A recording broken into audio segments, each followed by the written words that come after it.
ਤ੍ਰਿੰਜਣ।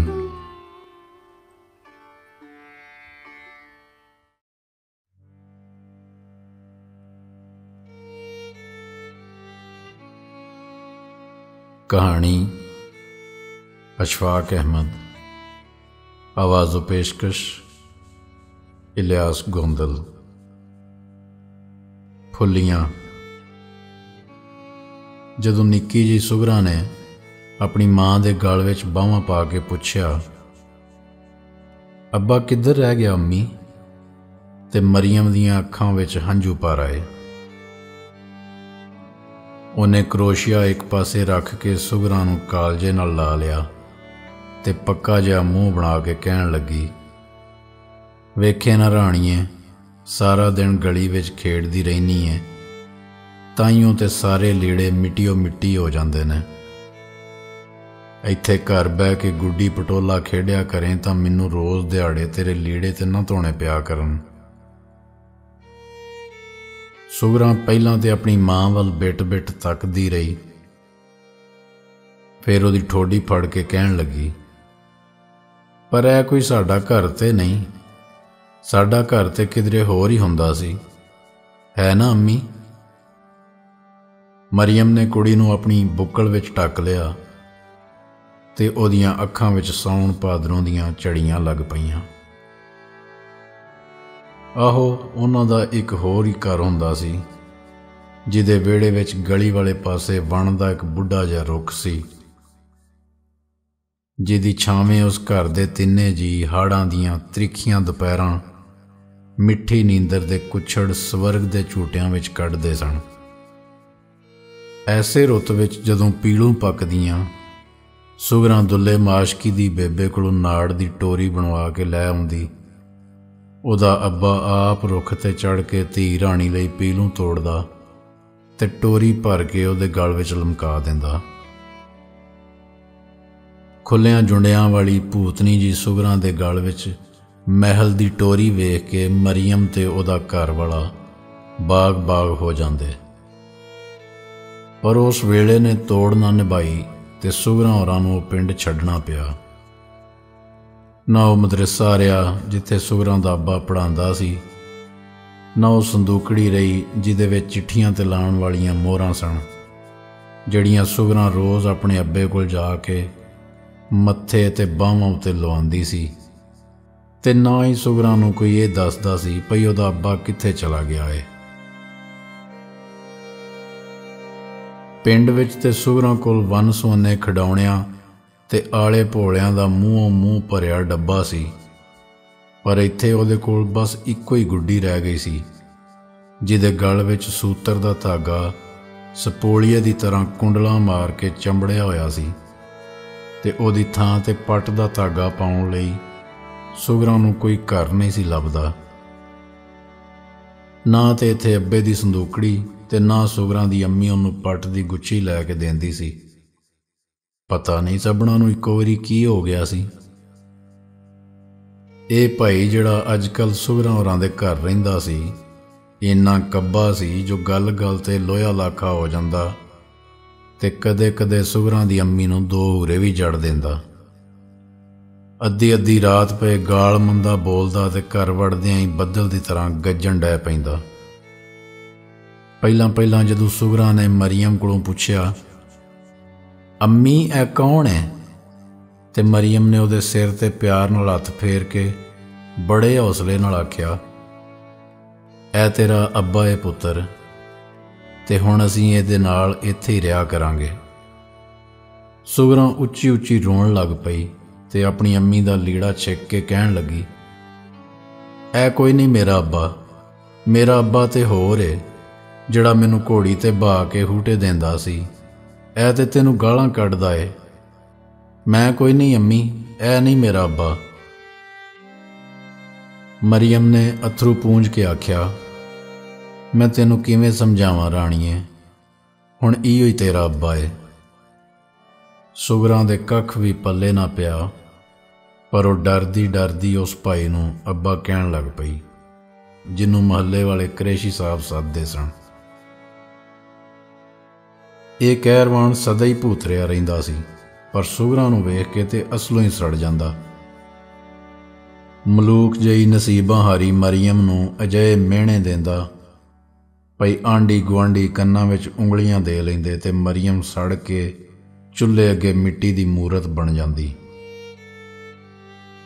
सुगरां थर थर कंबदी अपने इक्को आसरे भैड़ी जी गुड्डी नूं हिक ला के ते वड्डे पलंग हेठ जा लुकदी ते उस वेले तीकर छुपी रहिंदी जिस वेले ताईं कुरैशी साहब सैकल लैके दफ्तर ना टुर जांदे। उधर कुरैशी साहब बाहर निकलदे, इधर सुगरां अपनी मां दे खैड़े पै जांदी। अम्मी मैं नहीं इत्थे रहना, मैं अपने अब्बे कोल जाना है।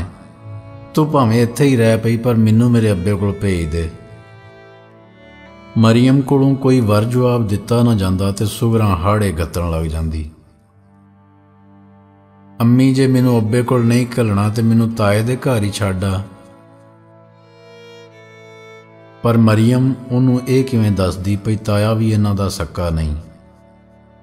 वो सुगरां दे मरण वाले प्यो दा इक्को ही बेली सी जिन्हों सुगरां ताया कह के सददी सी ते जिहड़ा 12 रुपईयां दी पेंशन दे आसरे ते मसीत दी एक कोठड़ी विच हयाती दे आखरी दिहाड़ियां नूं धक्के पिया मारदा सी।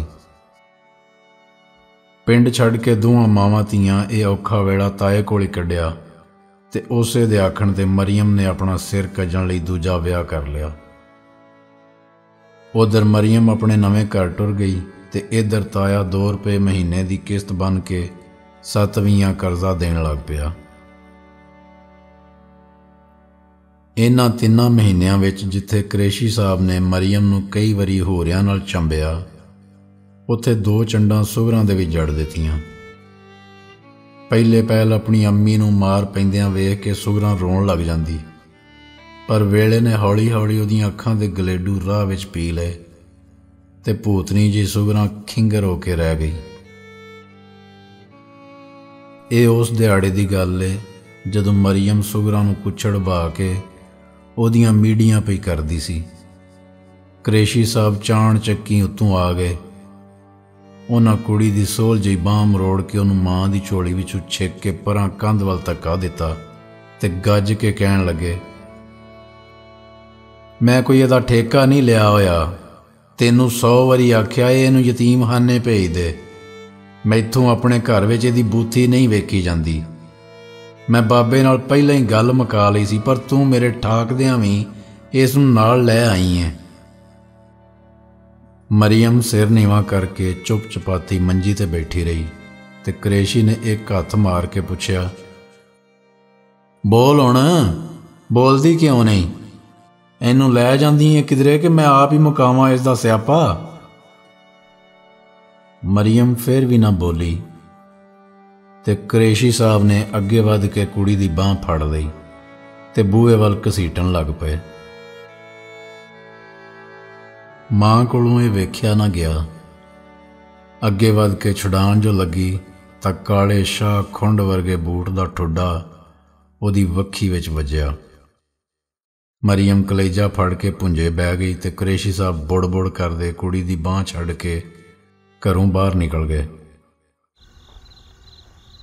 शामां डूंघियां हो गईयां सन ते सुगरां लकड़ां वाली कोठड़ी विच लुकी होई अपनी गुड्डी नाल गल्लां पई करदी सी ते गुड्डी सुगरां नूं ओही जवाब देंदी सी जिहड़ा सुगरां दे अपने दिल विच हुंदा सी। हर वारी वो गुड्डी नूं अपने गल नाल ला के आखदी, अब्बा मैनूं छड्ड के टुर गया, अम्मी मेरे नाल बोलदी नहीं, ताए ने सानूं कोठड़ी विचों कढ दिता, पर तूं किड्डी चंगी है, मेरे नाल गल्लां ते करदी है, मेरे वल वेंदी तां है।